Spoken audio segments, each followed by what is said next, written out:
রাজ্যের বিদ্যুৎ ও পুরনাগরিকদের সঠিক পরিষেবা প্রদানের দাবি, রাজ্যের ঐতিহাসিক স্থানগুলোকে বেসরকারি প্রতিষ্ঠানের হাতে তুলে দেওয়ার প্রতিবাদ সহ বিভিন্ন দাবিকে সামনে রেখে সিপিআইএম সদর বিভাগীয় কমিটির উদ্যোগে এক সভা অনুষ্ঠিত হয়েছে শকুন্তলা রোড এলাকায়। বিভিন্ন দাবিকে কেন্দ্র করে বিস্তারিত আলোচনা করেছেন রাজ্যের প্রাক্তন মন্ত্রী মানিক দে। তিনি রাজ্যের বিদ্যুৎ ব্যবস্থা এবং বিদ্যুৎ বিল ও বিদ্যুৎ উৎপাদনকে কেন্দ্র করে এদিনে এই সমাবেশে বিস্তারিত আলোচনা করেছেন। পাশাপাশি আগরতলা শহরের নাগরিক পরিষেবাকে কেন্দ্র করেও এদিনে এই সভাতে বিস্তারিত আলোচনা করেছেন মানিক দে। এদিনে এই সভায় অন্যান্যদের মধ্যে উপস্থিত ছিলেন প্রাক্তন সাংসদ শঙ্কর প্রসাদ দত্ত, প্রাক্তন বিধায়ক পবিত্র কর এবং দলের অন্যান্য নেতৃত্বরা। স্মার্ট মিটারের মাধ্যমে তার একটা ডেটা সেন্টার তারা তৈরি করছেন দিল্লিতে। গোটা ভারতবর্ষের ডেটা সেন্টারে বসে কয়েক মিনিটে দেখতে পারবেন যে কোথায় আদায়টা বেশি। যেখানে আদায়টা বেশি সেখানে যারা যাবে, আর যেখানে আদায় কম সেখানে যাবে না। তাহলে কি হবে? গ্রামীণ এলাকাগুলো বিদ্যুৎ পাবে না, ওখানে তারা ঢুকবে না এবং সরকারি কোম্পানিগুলো মুখ থুবড়ে পড়বে।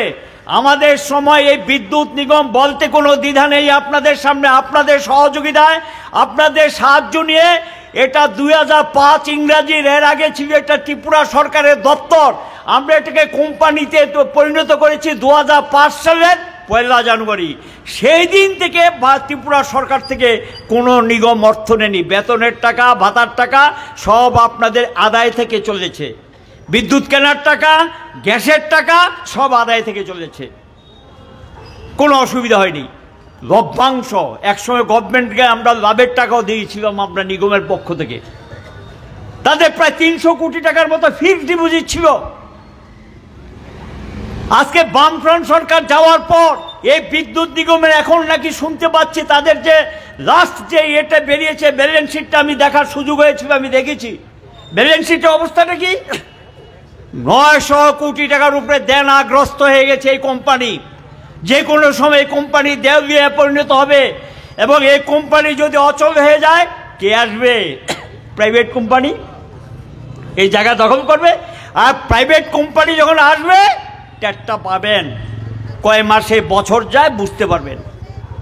এক সময় যখন বলেছিলেন ও কত ভালো প্রাইভেট সার্ভিস, এই যে এয়ার ইন্ডিয়া টিন্ডিয়া যেগুলো ছিল সরকারি কোম্পানি, ভালো লাগে না, সব প্রাইভেট কোম্পানি এসছে। তো এখন অবস্থাটা কি? ভাড়ার অবস্থাটা কি? কখনো 3000, 3500, আর পরের দিন এটা 14000। কোনো নিয়ন্ত্রণ আছে? লুটপাট, হরিলুট। এই প্রাইভেট সেক্টর যখন ঢুকবে এই বিদ্যুৎ ব্যবস্থার অবস্থা খুব কাহিল, এবং এটার জন্য দায়ী ইচ্ছা করেই সরকারি কোম্পানিগুলোকে ধ্বংস করে দিচ্ছে। আমি তাদেরকে জিজ্ঞাসা করতে চাই, আমরা আমাদের রাজ্যের নিজস্ব ক্ষমতা বাড়িয়েছিলাম, আমরা তৈরি করেছি বরমুড়া বিদ্যুৎ কেন্দ্র, এখান থেকে 40 মেগাওয়াট পাওয়া যেত। এখন শুনতে পাচ্ছি 8 মেগাওয়াটও আসে না। কেন? মেশিনগুলো বন্ধ হয়ে গেল। কি কারণে বসে গেল?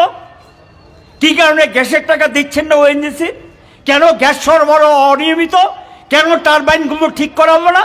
কোটি কোটি টাকা খরচ করে আমরা এই প্রজেক্টটাকে বসিয়েছি, আমাদের রাজ্যের নিজস্ব প্রজেক্ট শেষ করে দিচ্ছে। রুখিয়াতে আমরা বসি, যেখান থেকে আমরা 60 থেকে 70 মেগাওয়াট আমরা প্রতিদিন পেতাম নিজস্ব বিদ্যুৎ, কম দামে সস্তায়। এটা আমরা মানুষকে সরবরাহ করতাম। এই রুখিয়ার এখন সবগুলো প্রজেক্ট প্রায় বন্ধ হওয়ার পথে।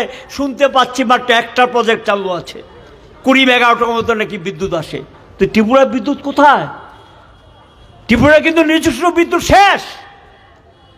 আর ডম্বন 4 থেকে 5 মেগাওয়াট মাত্র, আপনাদের দরকার 350 মেগাওয়াট।